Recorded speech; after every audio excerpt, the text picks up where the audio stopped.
We are live. Thank you for tuning in. So tonight's going to be a little bit different. I don't have no true crime. I have a true trip. I have a true Ibogaine story that I felt like I should share. I had a buddy that said, "I didn't know you did Ibogaine," and I said, I barely even know I did it too, but I did." And so he was asking me some questions, and we were gonna get together, and I was gonna tell him about a few things about it. And you know what? I'm just laying here, relaxing, worked all day. It's Easter. It's Easter. It's okay. It's okay. I'm all alone. I don't need to be with nobody on Easter because I can be with myself. All right. No, I'm just kidding. Anyways, so I was like, you know what? I'm just going to make a video about it. I'm just going to lay it all on the line. So here it goes. Basically, I better turn the mic down because I feel like I'm going to be getting loud in this one when you know, it was a pretty fucked up experience. I mean, it was not enjoyable. I will throw that out there. It's not a recreational drug. Iboga is not a recreational drug. I mean, I know somebody's lying when they try to tell me that they got ibogaine and did it in like on their own. Like, oh man, I've caught ibogaine. I did. I don't know, man. It's not a recreational thing, man. I mean, you can't really see. You can't. I mean, I could not. I was blindfolded. I was blindfolded. And if you get up and move, you get violently ill. And of course, what did I do? I got up and moved and got violently ill. Thank God I was in a therapeutic environment. I had a doctor, I had the whole nine, and they gave me a little shot in the butt, went away, maybe a little Zolfran, I don't know. But my boy Isaac over in Rosarito, Mexico was the one that, got me dialed in. Dialed in. Anyways, so and the ibogaine clinic I went to, which I don't know, I'll plug it. It was called Living Clean Ibogaine. I'll plug it. They can pay me later. No big deal. Um the one I went to, so a lot of the ibogaine clinics, they just give you ibogaine and that's all you do. The one I went to gave me like a handful of different hallucinogens, and I'll break them down. I'll go over them. Yeah, if you got it, get out Google. Get out Google, because when I go over these, you're gonna want to Google them. You're gonna want to Google them. Um, there were some pretty crazy drugs, and I did not enjoy myself. One reason I did not enjoy myself is because the reason I was there. Most people, a lot of people, I'm not going to say most because I don't know, but most people that I went there with were there to get over some sort of ailment, drug addiction, PTSD, um, whatever. I mean, prescription medications, alcohol. Um, it's really good for addiction problems. And it's really good for PTSD. Um, I mean, and I don't know why that is. Probably because in your trip you work through some of that. I don't know. All I know is what happened to me. And after I did my Ibogaine trip, I thought I was one sick individual because of what I was tripping about. I'm pretty sure there was body parts being sold on the black market when I was tripping. Okay, and it comes to find out, I think there's actually something to that. Something called a secret surgery. Basically, you're buying body parts and you're changing out your old body parts, getting renewed, refreshed body parts. So my cousin actually brought that up to me when I told him, hey man, I think I'm crazy. I was tripping about selling my kidney on the black market. He's like, nah, man, you were selling your old one and getting a new one. And I was like, wow. Anyways, so the place I went to was in like Rosarito by Tijuana, somewhere down there. It was a nice place. It was a nice place. And the funny thing is I got there and there was like six other people there. There was a husband, there was a wife there, and they had a kite. And they were like, "Hey man, we got a kite. Hey, can we go to that down to the beach? When are we gonna go to the beach and fly the kite? We want to fly the kite." And the people at the place were like, "Don't worry, dog. We'll take you to fly your kite in a couple days. Don't worry, man. Just chill." Ain't nobody fly no kite. Maybe they did in their trip. Maybe they went to the beach in their mind in their trip, but no one physically left that house that week. It was an 8-day trip, and nobody left their house that week. Nobody left the house. They didn't even feed us. They don't feed you. I mean, I made them feed me. They gave me apples, but they don't cook nothing. 7 days, no food, just a couple apples that I had to beg for. The reason that I don't know what the reason that is, but you're basically not hungry when you're on it. But I was. I had an appetite for sweets.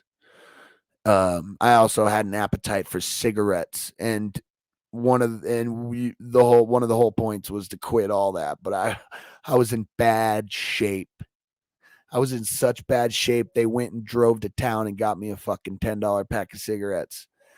Yeah, I was in bad shape. No one told me about the gray day. The gray day is the day you wake up from the Ibogaine trip and feel like shit. Anyways, let me go into why I was there. So I was on some drugs. I was on some drugs. Couple shots of heroin in my life. I've boofed a few things. Anyways, we be out here really boofing. No, not anymore. But anyways, so I had tried everything to get sober. I had tried it all, and it wasn't working. I mean, most of it was because I wasn't ready, but I wasn't ready, and I tried 12-step. I even tried I can't remember this. Yeah, I even tried Scientology. Scientology. I tried that, and I'll probably make another video about that. I literally got stuck in a Scientology camp for 4 months. Anyways, I tried it all. And you know what? I heard about this Ibogaine stuff, and I heard it basically can cure addiction. It resets your receptors. And so I was like, I'll give it a shot. My family was through with me. They were more than happy to drop me off in San Diego and let me go to Mexico. And they were, I mean, most parents would be nervous. They pushed me out the car while it was still moving by the border. They said, "Get across the border." That's what they said. Anyways, so I go to San Diego. My dad drives me to San Diego. I said, "Dad, I need a ride to San Diego." He said, they wanted me gone. Anyways, he takes me to Starbucks in San Diego.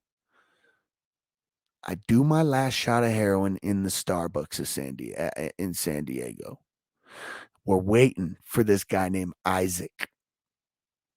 Isaac picks me up, write him a check for $3,500, and off I go to Mexico.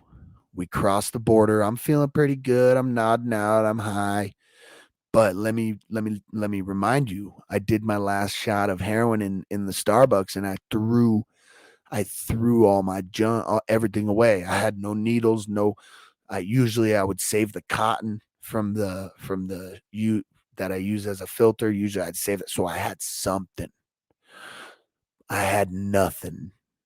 So even though I had just gotten high, knowing that I had nothing, and I was stressed. I mean, but they had me. Isaac was saying, "Don't worry, my friend. I'll take care of you. We get to the house. I give you a couple Xanax, and you go to sleep." And he followed through with that.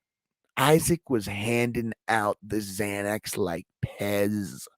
Isaac was an ER nurse. He's a registered nurse. He works, and the place I went to had legit doctors, nurses, and it was legit. Isaac basically had a Tupperware full of crazy drugs, legal in Mexico. Ibogaine is illegal in America, but it's legal in like Canada, Mexico, and there's some other places where it's legal. I believe a couple people died when they did the testing, and that's why it's illegal in America. Um, and that there's probably other reasons, but I do believe a few people. It's pretty safe, but not 100% safe. It can cause some heart problems in a small amount of people, but I had doctors, I had ER nurses. Isaac, he had a Tupperware full, big old pookies, pipes, torches, because the DMT I did, I don't know what the hell what it was, but it was medical grade. Smoked it out of a big old pookie, torched it like you're smoking something. Yeah. And so anyways, let me back up. I get to the facility. Isaac gives me a couple Xanax and I pass out.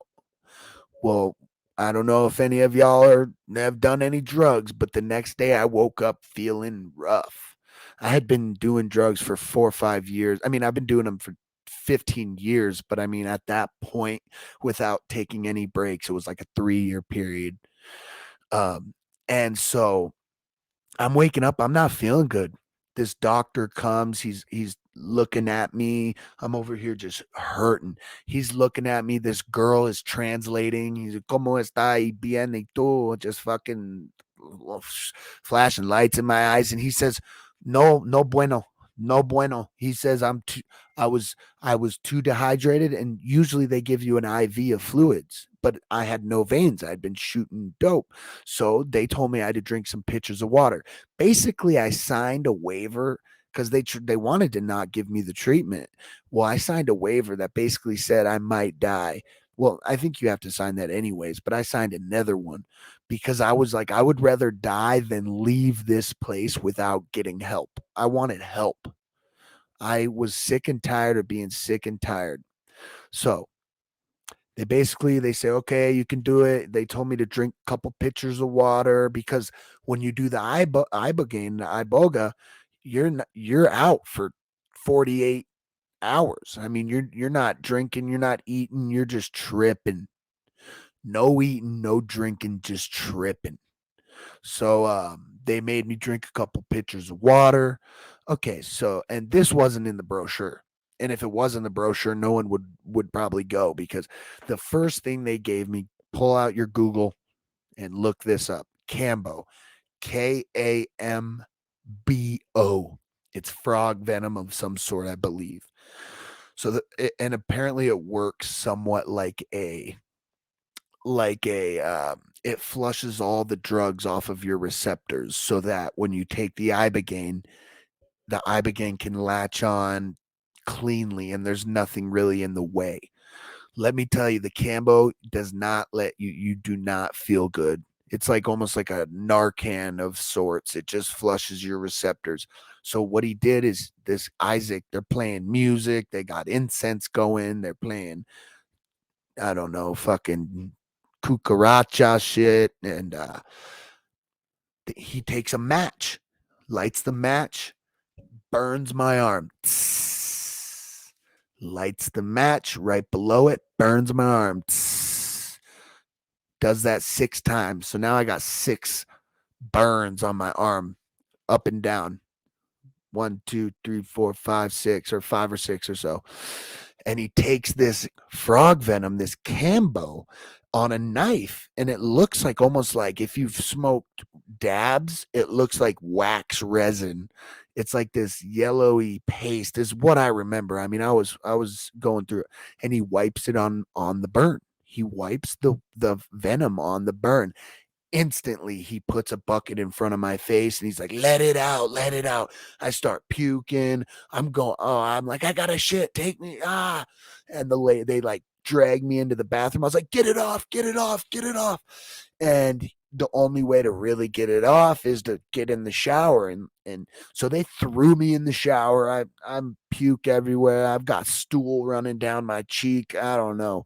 And they let the water run and it I passed out in the shower of pain. I mean, if anyone's ever been dope sick, you can't sleep, but I passed out of pain. Woke up on the floor in this shower, just drenched and just puke everywhere. I'm like, oh, what's going on, man? And they're like, oh, my friend, you going through it.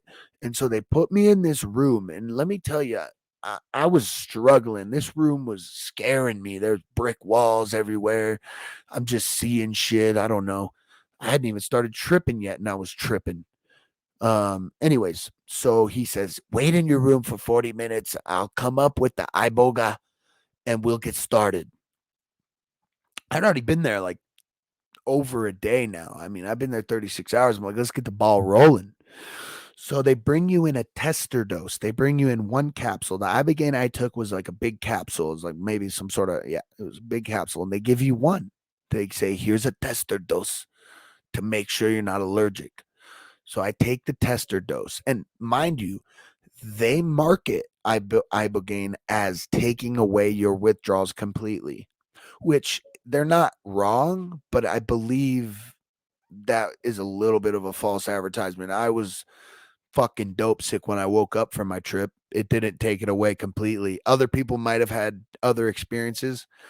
And in my trip, I believe the dope sickness played a part because I was tripping. Anyways, so he gives me a tester dose, and before you know it, just spinning. Just the world is spinning. I feel like I'm on the globe, and the globe is spinning 50,000 miles an hour, and I'm not spinning, just going. And I get up and I open my door and I start walking down the stairs. I'm like, Isaac, Isaac. And of course, what they tell me, the ibogaine's going to make you sick if you move. Well, it made me sick. So I'm walking down the stairs. I start projectile vomiting down the stairs, and they grab me. They give me a shot in my ass, Zolfran maybe, I don't know. And they put me back in my room. He says 40 minutes and I'll be in. Because there was 6 people. So Isaac was going room to room, dosing people up, getting everybody right. So he comes in and he's got 6 more capsules. He says, all right, my friend, here is the bomb you're about to go into. He goes, this world as you know it will be no more. He opened the window. He goes, you see these cars? They'll be gone. He was fucking right. The cars turned into goddamn carnival rides. So right outside my door was a goddamn Mexican highway. Trucks flying by.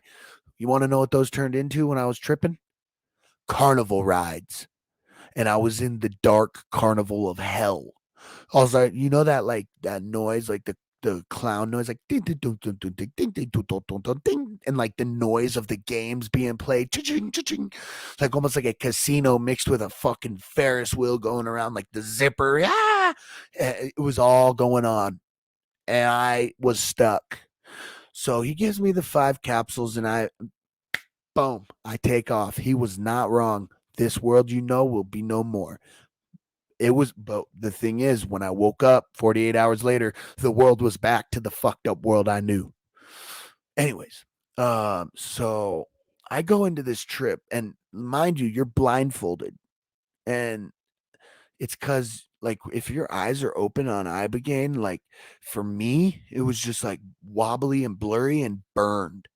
Like I'm guessing, kind of like other hallucinogens, your pupils blow up so much that you have to have blindfolds, but it fucking burned and everything was spinning, man. It was not something to take lightly. And mind you, so you're in your room tripping, and one thing I noticed is every time I'd get up and I'd stumble around, they would come out of nowhere and be like, "Where you going? Where you going?" And they would hold me. Dude, these guys that work for this place, the room is dark, there's music playing, there's incense being smoking, and I'm tripping on the bed, just going out of it, and they're just sitting on the floor in the corners, just there for you. They're there for you if you try to get up because you can't really walk on this shit. They're there for you. One time I had to go to the bathroom, and I slightly remember pissing in the toilet, and just I feel like my piss turned into smoke when it hit the water. It was like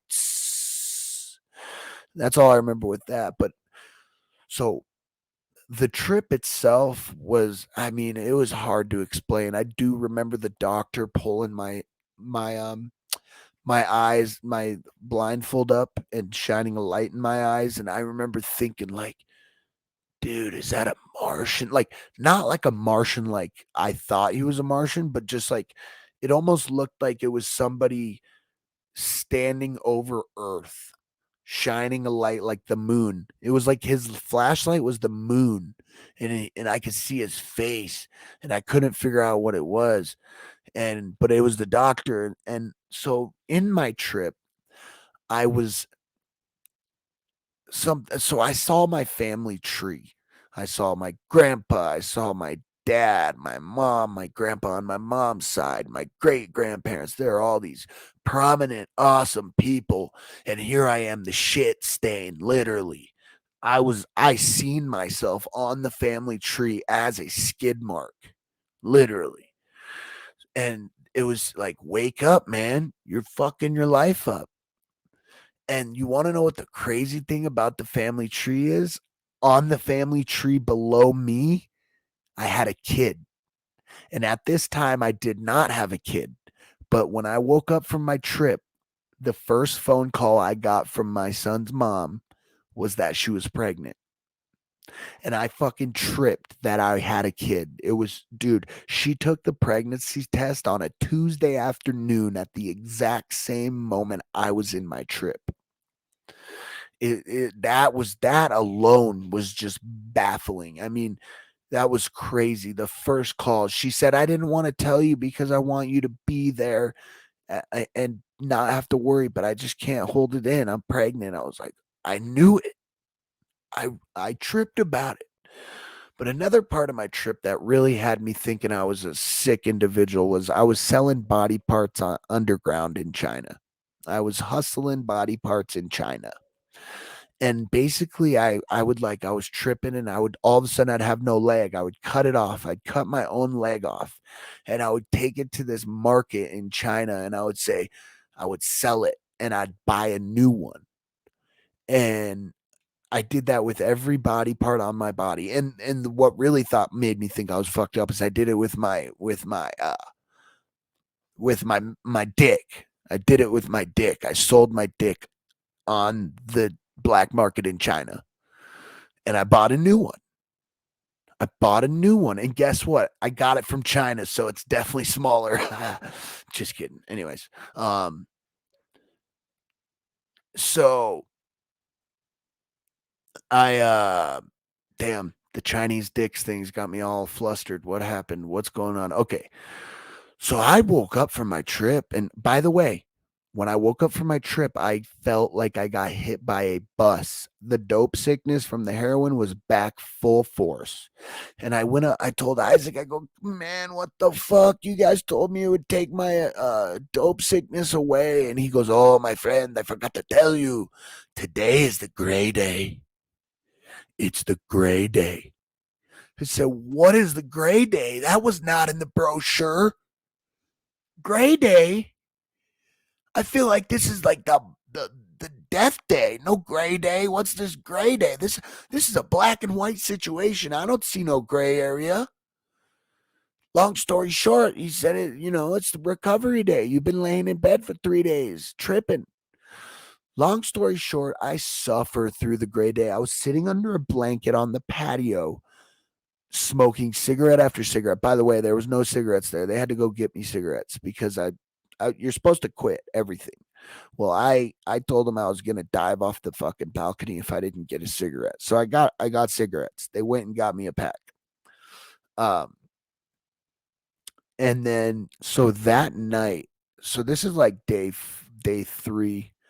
The night of day 3, the place I was at, they give you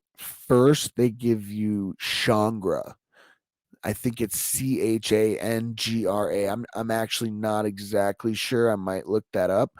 But they gave me Shangra. Let's see exactly what that is.